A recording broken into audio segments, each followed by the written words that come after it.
Maswera sei muri yeZimbabwe. Tinokuchingamidzai zvekare kune chimwe chirongwa pano paZim Facebook Secrets and Confessions. Tadzoka zvekare nemamwe mamessages. Regedzai tibva tapinda mumamessages edu atadzoka takakubatirai.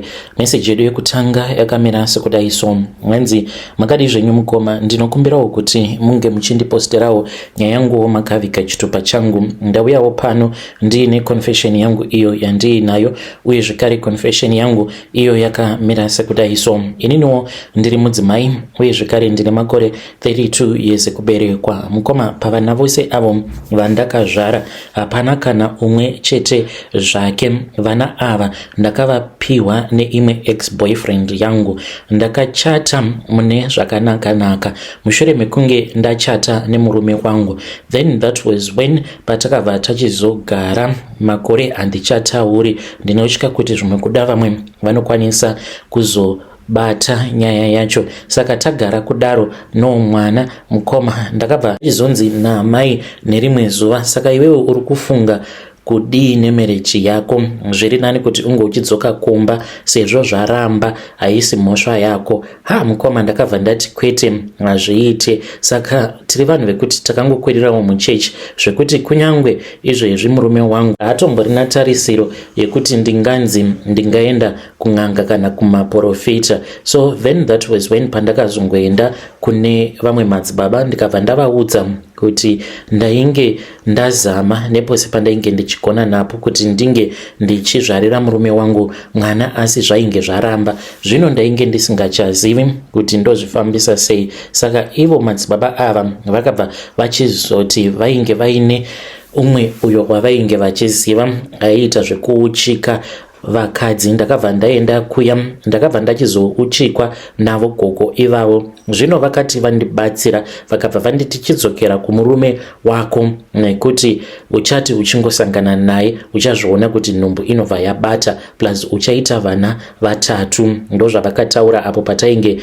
tichiri mumatare avo. So ndakadzoka kumba, mukoma, tikamboedza kurara nemurume ndichifungidzira kuti zvimwe kuda ndichabatira pamuviri. Iye ainge asingatozvizivi kuti take yandainge ndichiita kuti ange achirara neni almost each and every day ndainge ndichida kuti ange achindipa pamuviri, but zvakaramba. Ndakadzokera kwavari gogo vaya ndikabva ndati gogo, zvaramba izvi. Vakabva vanditi iwewe ndikuona sekunge uri right, murume wako anenge ndiye ane problem.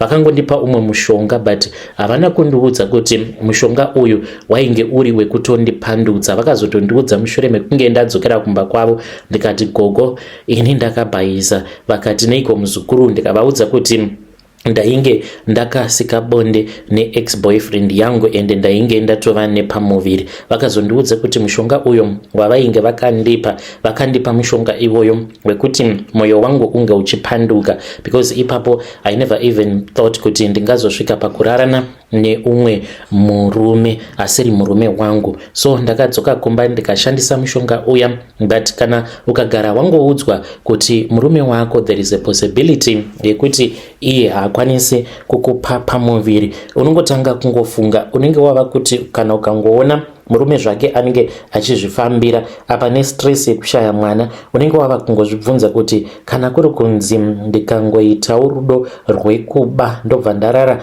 nemurume uyu kuti angatadza here kundipa pamuviri. So ndakati ndichiramba ndichifunga nezvazvo, ndikati kana ndafunga kuzvariswa neumwe murume kuri kungotesta kuti murume wangu ndiye asingazvari here kana kuti ndini ndisingazvari, zvinenge zvichitoda munhu anotonzwisisa nyaya yacho, plus anenge achikwanisa kuzondibatsira kana kuri kunzi murume wangu akazofind out. So pama ex-boyfriends angu ose ndipo apo pandakabva ndachizofunga nezvatakudzwa wandichati takudzwa, uyo wandakadanana naye patainge tichiri kuchikoro. Ndakazotanga kutaura naye, ainge ava nemari makore acho iwawo. Ndobva tachizotanga kutaura tose paWhatsApp ndaiti ndikataura naye masikati zviya murume kana asipo, then ndaibva ndachizodhilita mafone numbers ake zvekare nechat. Saka handina kana kumbomuvanzira, ndakangomuudza kuti ndainge ndichida kuti tinge tichisangana mutauni. Akabva ati aiwa hapana kana problem. So takabva tachizosangana mutauni kune imwe restaurant. Ndikabva ndati nyaya iripo ndeyekuti ndinoda kuti iwewe unge uchindimitisa. Akaseka akabva ati zviriko here izvozvo zvekuti munhu anganditi ndimitise apa uri mukadzi wemunhu, kasi baba vekwako vari kushuta mablenge here? Ndikabva ndati hongu, ndikamuudza kuti ndainge ndakambofamba, saka mukufamba kwandakaita ndainge ndakauchikwa ndikaudzwa kuti murume wangu anenge ndiye ainge aine problem. So mukomana akabva achizobvuma, akabva achizoti ainge achida kuti mukadzi wake ange achienda kumusha. Iniwo mukoma ndakabva ndachizonyepera murume, akatondiperekedza ndikatonokwira bhazi, ndikamuudza kuti ndainge ndava kumboenda kumusha kunoona ana amai, but mukoma iye akangoti achingobvapo parenki neniwo ndichitoburuka mubhazi ndikabva ndatotiza, ndikabva ndachizouya ndikazotorwa naex wangu ndikatombonogara kumba kwaex. Ndakaita almost 3 weeks ndigere kumba kwaex. Ndaingobuda panze usiku chete kana vanhu vapinda mudzimba. Iye ainge achifungidzira kuti ndiri kumusha, ende ndakazofonera amai ndikavaudza kuti ndainge ndisiko kumba, ende kana kwanga kuri kunzi murume ainge achazondifonera ndainge ndichida kuti vange vachizomuudza kuti ndainge ndiriko kumusha ikoko, and I knew kuti there was no way yekuti aizouya kumba asina kundiudza kuti ainge achazouya kuzondiona, ainge asitombori nawo tarisiro yekuti ndingaita zvinhu zvakadaro. So mukoma ndakati ndagara naex, then ndokubva achizondiudza kuti mukadzi wake ainge ari munzira ava kudzoka kuHarare. Iniwo ndakabva ndachizokwira bhazi ndakananga kumusha. Ndakanogara kumusha kwemazuva maviri, kwava kupinda mubhazi kwava kudzoka zvekare kuHarare. Baba vemwana vakauya vakanditora kurengi tikadzokera kumba, takasika bonde redu chaizvo. Then that was when I discovered kuti ndainge ndava nepamuviri. Akafara kani when he discovered kuti ndainge ndava nenhumbu, but ini mukoma ndainge ndisisina kana mufaro mumwoyo mangu, because ndainge ndava neproof zvino kuti murume wangu iye haazvarise. Dambudziko rainge risiri pandiri but rainge riri pamurume wangu. Ndakabva ndazvara mwana wangu musikana. Ndikabva ndati dai kwanga kuri kunzi ndanga ndazvara ari mwana mukomana ndaibva ndatongoziva kuti handichazviiti zvekare, but unfortunately ndakazvara ari mwana musikana. Mukoma ndakabva ndapfurirwa neex, akabva ati ngatipame zvekare umwe mwana, handiti baba vanogona kuchengeta here? Tikabva tapama zvekare chimwe chana chikanobuda chiri chimusikana. Takanopama zvekare umwe mwana wenumber 3 akabuda futi ari musikana. So mukoma ndakaita vana vatatu. Vana vose ava vandakaita ndakavaita naex wangu. Ndakazodzokera kun'anga iya, then gogo vakabva vachizondiudza kuti vane mushonga wavakandipa, asi havana kundiudza kuti mushonga iwoyo basa rawo vainge ririrei. Ndozvakaitika izvi mukoma. Kana mukaposta nyaya yangu mundizivisa, ndichange ndichizotevererawo ndiri mucomment section. Saka ndainge ndakazviudza kuti ndichazomuudza nekufamba kwenguva, but ndinotya apa. Handidi kuti iye ange achizonzi asvika mukufa achizviudza kuti akaita vana vake vatatu. I want him to know the truth eventually, but ndinoshaya kuti ndotangira papi. Sometimes I blame myself, but sometimes I ask myself kuti dai kwanga kuri kunzi ndainge ndisina kuzomitiswa naex, zvinoreva kuti kusvika pari nhasi ndingadai ndisina kana mwana. Ende marwadziro azvinoita, ndaitombotukwa nana vatete vangu, hanzvadzi dzake, vachindituka vachinditi ndakangouya kuzongodya mari yehanzvadzi yavo. Vana vatete musapa varoora pressure. Tarirai muone kuti umwe akazogumisidzira ahurirwa nemukadzi nekuzochengeteswa vana vasiri vake nekuda kwepressure. Kana mukaposta mundiudzawo, ndoda kungonzwawo kuti muri yeZimbabwe inoti kudii. Hei vedare ndo message iyo yandakatumidzirwa ichibva kuna vahanzvadzi vedu. Zvakangooma hazvo vedu we, ngatizamei kuti tinge tichitaura navo vahanzvadzi vedu ava mucomment section. pakaipa. Regedzai tibva taenda panyedu inotevera. Ngameno kana muchiri kuvarangarira avo mukoma vakambouya vachiti vanoitawo zvekusecha mumabhini epamba apo pavanenge vachishanda, vachiti ivo vanoshandira umwe murungu. Saka vakazosangana neimwe toyi inoshandiswa nevanhukadzi apo pavanenge vachizvifadza vari voga pabonde. Saka vainge vachibvunza kuti ndodiko madam boss vangu, ndovapfimba here? Saka ivo vanoti vakazotaura navo madam boss, hanzi wainge uri usiku pavakatanga kutaura navo, vakabva vati kuri sei? Madam boss vavo vakaresponda vakati ndiripo. That was when pavakabva vachizongovatumidzira mavideos evanhu vainge vachisika bonde. But after vatumidzira mavideos iwawo zvichiratidza kuti madam boss vavo vakazomavhura mavideos iwawo, vakabva vachizongoona kuti painge pasisina profile picture. Saka ivo vanoti pavakaona kuti painge pasisina profile picture vakangofungidzira kuti zvimwe kuda vainge vabvisa profile picture. Hanzi ndikasenda zvekare imwe message ndobva vangoona kuti yainge yava one tick.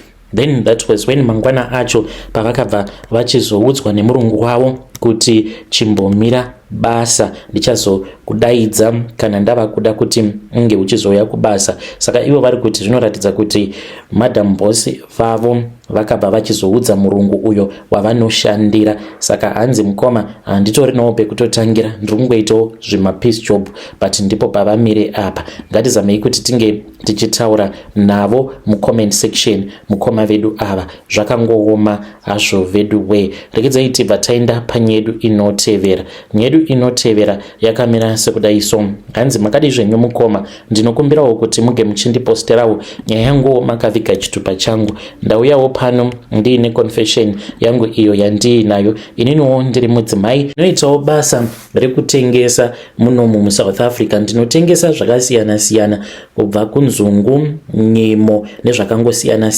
Saka ndine vamwe avo vandinotengesa navo mukoma. So pane umwe mukadzi uyo akabva mukutenga stand yake kuHarare uko kunzvimbo kwaakaitenga, handichatauri zvangu. Saka ndakazoti ndichitaura naye ndikabva ndati vasikana, ndinokumbirawo kuti munge muchindionesawo kuti vamwe muri kuzvigona sei, because life yandinorarama mukoma ndiri munhu wekuti ndinenge ndichingodzungaira ndakamira panzvimbo imwe chete ndisina kwandinenge ndichimboenda neupenyu. Saka ivo vakangonditi kana uchida tinoenda tose. Vanoti vane vamwe gogo avo vakavabatsira kuHarare, hanzi kungoendako ka1. So handizivi kuti oendawo here mukoma. Inini ndiri munhu anonamata zvechivanhu, handina kumbogara ndakazvifarira. In fact ndinovenga vanhu vanoita zvechivanhu, especially n'anga, but upenyu wazonditamba tsvina. Iye anoti akatoendawo ikoko atori nekakushora kaainge ainako achiti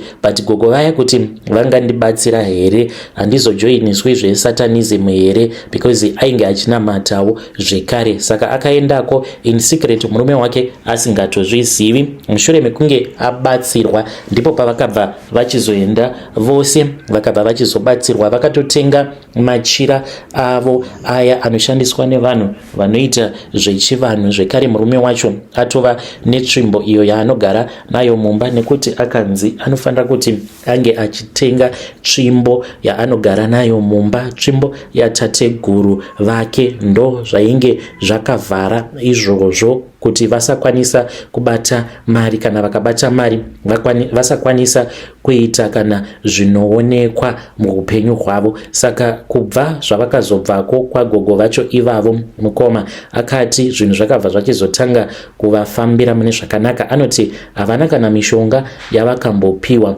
vakangonzi imi vanhu imi mune chivanhu chiri pamuri. Saka hanzi kana uine chivanhu chinenge chiri pauri, hanzi chinokubloka zvekuti unoona sekunge uri kushandira ngozi, nekuda kwekuti icho chinenge chichiti uya kumatare tinge tichitaurirana. So I've been thinking about going there because vari kufanira kuti vange vachienda kuZimbabwe. Handizivewo kuti ndoita sei mukoma. Muri yeZimbabwe ndo message iyo yandakatumidzirwa ichibva kuna Haidi. Ngatizamei kuti tinge tichitaura naye Haidi mucomment section. Apa pane imwe nyaya iyo yandakatumidzirwa ichibva kuna vanzvadzi vedu. unenge uchiti zvimwe kuda wagona, but at the end of the day wobva wachizoona kuti hapana zvaunenge waita. Hanzi mukoma makadii zvenyu, ndinokumbirawo kuti munge muchindiposterawo nyaya yangu makaviga chitupa changu. Ndainge ndichimbogara kuSouth Africa. Izvi zvakaitika mainge muri mugore ra2016. Pandainge ndichigara kuSouth Africa ndainge ndakaroorwa ndiine murume wangu. Tainge titori nekamotikari kedu, upenyu hwainge huchitofamba, tainge tisina mari zvedu, but taiti zvose zvatinenge tichida, we could afford even more so then that was when pandakazotanga kuirana neumwe mukadzi uyu aita zvekutengesa mahair extensions.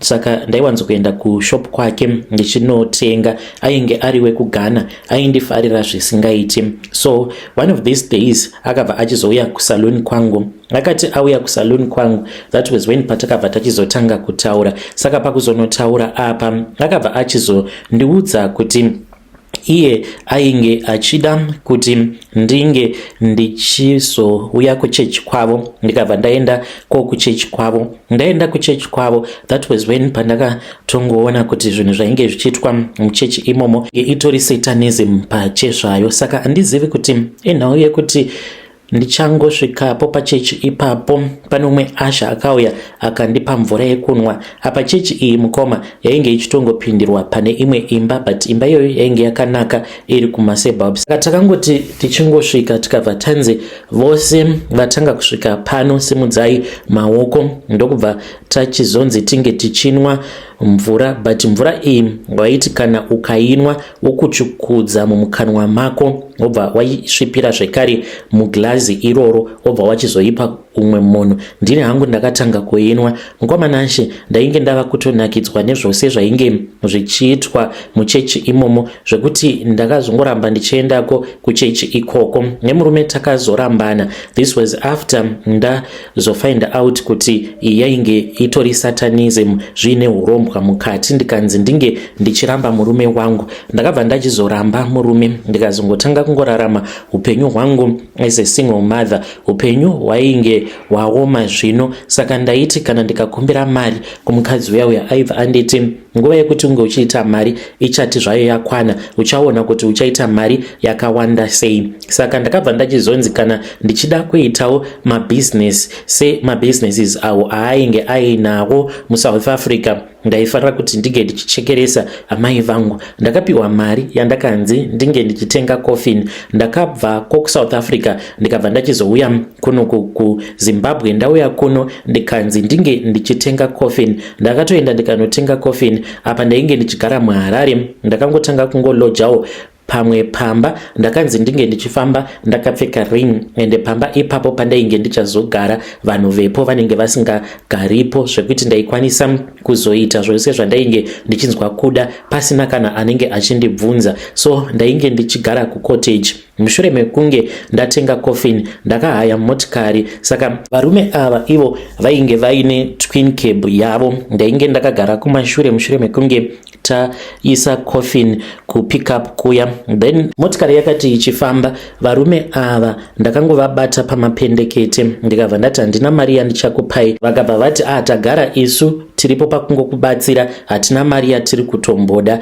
Then that was when pavakatanga kundibvunza madirections. Ndakabva ndachizongenda navo kumba kwandainge ndichigara, tikaburutsa coffin. Ndikavabata zvekare mapendekete avo ndikati zvose zvamaona muchingobva pano kana modriver muchibva pano muchakanganwa zvose zvaitika mazvinzwa. Vakabva vagutsurira misoro yavo vakapinda mumotikari kwava kutodriver vakaenda. Ndakazosara zvangu ndichirwa naro coffin riya ndikaripinza mumba rainge richigara mukitchen. Saka usiku hwega for 20 days ndaipindamo mucoffin muya ndobva ndarara. Izvi ndichizviita ndainge ndichitsanya, ndakatsanya kwemazuva 20. Ndainge ndichitsanya ndisinganamati Mwari asi ndichikumbira Satani kuti ange achizotora tora upenyu hwamai vangu nekuti ndivo vainge vari sacrifice yangu. Mukomanashe, zuva renumber 20 ndo pandakabva ndachizoona ngirozi yakapindamo murumu mandainge ndiri. Saka ngirozi iyi yainge yakachengetedza amai vangu. Ngirozi iyi payakapinda imomo mumba ndakarara mukofini mukoma, ndakaona kuti ngirozi iyi yainge yakavhumbamira munhu ainge akamira pamberi payo. Saka yakabva yati, uyu hauna zvaunombofa wakamuita. So then that was when mumba pamakazoita chaedza ndikaita sekunge ndatopofomadzwa nacho chaedza chiya mukoma, ndakazotomuka ndatova panze pegedhi ndichingochema. manext door vakauya, ndipo pandakabva ndaona kuti zvinhu zvangu zvandainge ndichiita zvainge zvatoramba. Vavakidzani vakati vachindibvunza kuti ko uri kuchemei, ndikavanyepera ndikavaudza kuti mwana wangu kumusha ainge avhunika gumbo, ndokusaka ndainge ndichichema. Ndakadzokera muyadhi ndikaenda kucottage kwandainge ndichigara. Ndichingonopindamo mukichen ndikabva ndaona kuti kofini riya rainge ranyangarika.